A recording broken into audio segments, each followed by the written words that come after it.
The best thing you've ever done for me is to help me take my life less seriously, because it's only life after all. Yeah.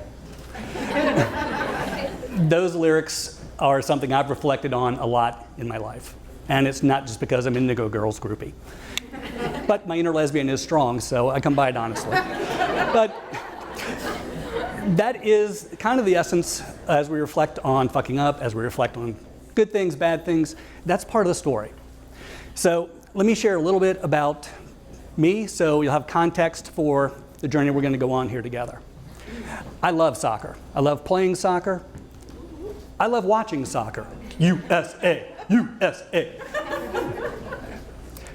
I will kick your ass in fantasy football. Been married for 20 years to my wonderful wife, Jill. Thank you for sticking around. And it's been an adventure, as you can see. We have 2 boys in high school now, and they're doing okay despite, some questionable parenting skills on our part. So I'm going to talk about a big decision. The kind of fork in the road decision that really impacts where your life is going to go based on which you choose. And a lot of the fuck up stories here and elsewhere, there's a really sad component to it. This is choosing between 2 seemingly very good options. Now, I still managed to fuck it up, or I wouldn't be standing here telling you my story. But think about it in the context of an experiment. Rather than me just telling you my path into fuck-uppery, I'm going to take you on a short version of the journey to making my decision and ask you to play along. Put yourself in my shoes. And from your perceptions and your sense of the world, what would you do on the steps that led to the decision I made? Think of this as a no-risk opportunity to explore some fucked up thinking of your own.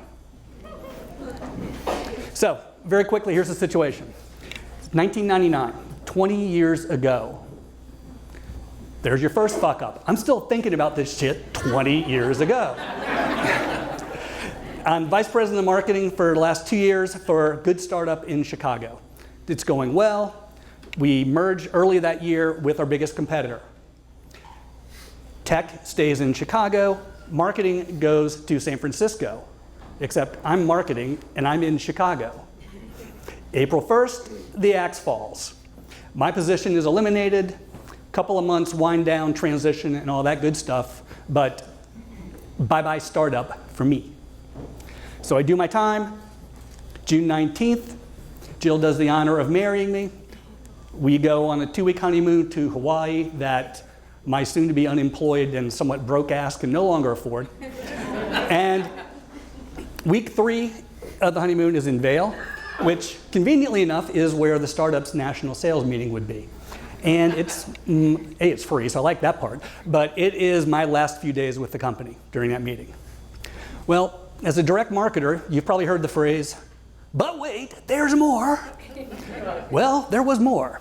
On the last day of the meeting, I was offered the senior vice president job of the combined company. Got my options back, happy day. Got a raise, happy day. Got more options, happy day. Loving the startup. One little catch, an immediate one-way ticket to San Francisco.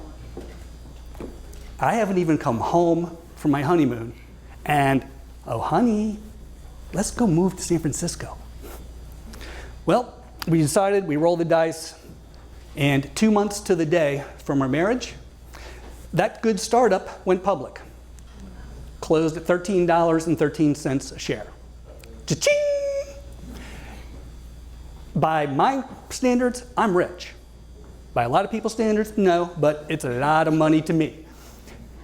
But I'm a corporate officer, which means I'm what's called locked up, and I can't exercise any of my options. So I'm rich on paper for at least the next 6 months. So golden handcuffs aside, life is pretty awesome here. I'm gung-ho with the startup, and then I get a call. There's a startup down in the valley, hot, just raised $25 million in their Series A. That's 1999, $25 million. The technology is awesome. It is much better than the competitors that lead the market. There's no revenue because it's a hot startup, but there's a clear path to it, and it's a lot bigger of a deal than the company I'm at. So what do you do? Well, the recruiter talked me into going by for a meet and greet on an evening when I was already going to be down in the valley. I do that, 30 minutes of, hey, how you doing, turns into 3 hours of an interview, turns into the job being mine for the asking. They sold me completely on the opportunity and how big it was. And these folks were brilliant. But everything isn't as rosy in startup land as it could be. With that kind of money, they were out looking for a new CEO, and a fairly high-powered one. They might bring their own team with them. I go from being potentially the #1 marketing employee in this company to pushed down the ladder or pushed out the door. Second, these guys and gals are workaholics. They serve dinner 5 days a week in the office. That's a bad sign. When you're walking around and you see sleeping bags in the cube, and the company doesn't sell sleeping bags, that's a worse sign. So, a couple red flags, and oh, by the way, while this was happening, my points was up to $30 a share. If I leave, all my options go poof. So this is an all or nothing bet financially on the path I'm on versus potentially a much bigger path with the hot startup, but their liquidity event, if it works out for me, it's years down the road. So, in our experiment here, quick show of hands, we're going to make a quick vote. Just based on what you know right now, how many people would stay with the current startup? It's a lot of hands. How many people would go with the new hot startup? Small number of hands, probably 90% are staying put. So let's look at the way I went through my decision criteria, and any good Excel spreadsheet loving person would have done the same thing. You make a list, and then you calculate weighted averages based off the criteria and come out to a quantitative decision on all of this, right? Some of us see the world different than others. So let's start with the money. Now, I grew up feeling poor, and let me emphasize the word feeling. We had food, clothing, shelter, but Mom and I were kind of the poor folks in the neighborhood. So it's perception, not hardship. Don't feel sorry for me. But the startup would have added a 0 to my points windfall, maybe more. Ask yourself, not voting, what would you choose here, just based on the money? For me, the feelings of scarcity, the stuff from my childhood about feeling poor, trumped the greed and the ambition that is really the hallmark of Web 1.0. Score 1 for the current position. Okay? Let's get into fear. Fear of failure versus fear of missing out. The chance to play on a much bigger stage and feed that greed and ambition versus what happens if I fail. Then, these people were brilliant. This is the A list of VCs that were backing these people. And me? Who here is familiar personally with the imposter syndrome? Anyone? Yep. So that one I went back and forth on a lot, but at the end of the day, the vote kind of went to the hot young startup. Next, let's be as brutally honest as the 37-year-old me could be at the time about my ego and my sense of self-worth. What are people going to think based on the choice I make? Either way. What am I going to think, and how much do I care about what people think versus what I think about me? That one was tough because the environment was Web 1.0, and if you know anything about it, it was nuts. Make a sock puppet, deliver dog food, and people hand you checks, right? So everybody out there is drinking the .com 1.0 Kool-Aid. I'm drinking it by the pitcher. I didn't go IV, I was close, but I'm drinking it by the pitcher. And everything there was more, has to be better. Go big or stay home, right? The shiny object, the next deal, the bigger, better thing, all of that. And I was sucked up in it. Now, I can tell you in hindsight, that can be some really, really prime fucked up thinking if you let it. And I let it. That vote goes pretty clearly to the hot startup. Last but not least, what about my new marriage? When Jill and I, when she was kind enough to say I do to me, none of this was on the table. Right? I uprooted her from Chicago to San Francisco. She came willing, but uprooted her. And now potentially we're going to do this again and go down to the valley. You know, I didn't grow up in a traditional family with a dad and a mom, so I didn't have much in the way of marriage skills to begin with. What I did know is the startup life is stressful on the employee, but it's also stressful on the family. Take that, then move to a new city where you don't have the network of family and friends to fall back on. Neither option here is good for a young marriage. There's just no easy answer to that one. So, decision time. You've seen my criteria. I've asked you to think on yourselves. Show of hands. We're going to make a little vote here. Now, how many people would stay with the current startup? Okay. How many people would take the leap to the new one, the hot one? How many people are afraid to vote? I want to hear what the wife said. You will. So most of you are staying with the current company as opposed to the hot startup. Okay. Well, I chose the current startup. It was a company called MyPoints. Still around today. It was a real company, not a sock puppet. I chose that over being the first marketing employee and employee number 32.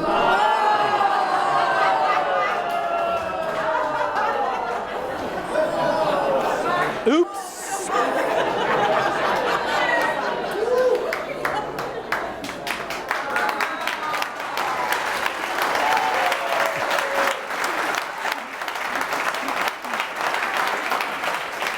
So, if you're going to fuck up, go big, right? So, now, everybody's heard the saying, hindsight is 20/20, right? And hindsight isn't always 20/20. But I do have a way, because I like the spreadsheets, of calculating how big was my fuck up. So, in my mind, it was epic, okay? And what I would have come into Google to do was monetize Google search. They were pre-revenue still. They knew how they were going to do it. You could do the math, and there were too many commas in the math for me to even believe it was real at first. Yeah. But that would have been the starting point. Well, somebody did that, right? So we kind of know what happened, and you can use that as a proxy for what might have happened with me. So a very, very talented lady who was already at Google by the name of Marissa Mayer stepped into that role. And most of the Google products that you use today, the main ones, she had a major hand in bringing to market. Extremely talented person. But for whatever reasons, she wasn't going to get into the C-suite at Google. That wasn't good enough for her. So some of you who are younger may just know her as the CEO of Yahoo. And last year, her net worth was reported at $620 million. And that's mostly from Google. Yahoo gave her like a little 20 parting gift, but that's Google cash. Now, let me be 100% clear here. I am not saying that I am Marissa Mayer. I am saying that if I was 1% of Marissa Mayer, I would have been a lot better off financially than how my points worked out.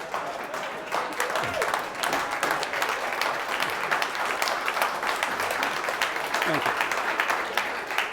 But the financial piece isn't the real fuck-up story here, because it worked out, right? Remember, don't feel sorry for me, there's no sad ending to this story except how I've dealt with this over the next 20 years. I'm still talking about it.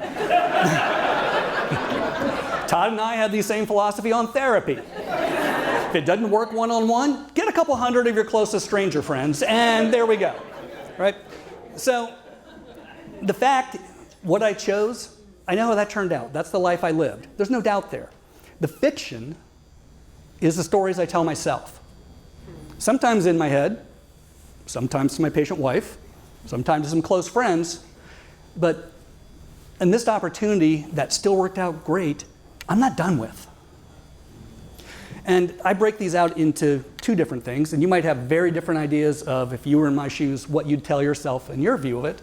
But the first group is the feel-good stuff, the kind of salve on the wound, hey, it's okay.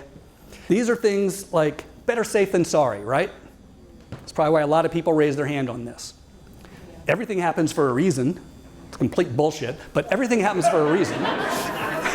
And then what's a few $100 million among friends, right? Those are the easy ones, the nice ones. The hard ones are the failure stories I tell myself. You know, a real entrepreneur goes for it. I do a lot of mentoring at Startup Virginia, and I'm encouraging these people to chase their dream. I didn't do it. I got to put on the happy face and push these guys and gals, but I didn't walk my own belief system that time. And I should be on 12 boards right now. She's on 40. I should have got a few, right? Which is a proxy for I didn't grab for the highest rung on the corporate ladder I could get and keep grabbing and keep climbing and who cares who I step on and all that Web 1.0 stuff. Made a different choice. And the big one is I let my family down. We've got more than we need. We are blessed. But if I've got a sick kid, why only go to the best doctor in Richmond? Why don't I fly in the best one on the planet? Well, if I had $620 million, that's probably what I'd be doing, right? But I don't have that. But that is what then carries over into the decisions you make going forward in the rest of your life. And you'll have other moments, as I'll have other moments, where it's a fork in the road. But when you fuck up that big, you tend to not forget it.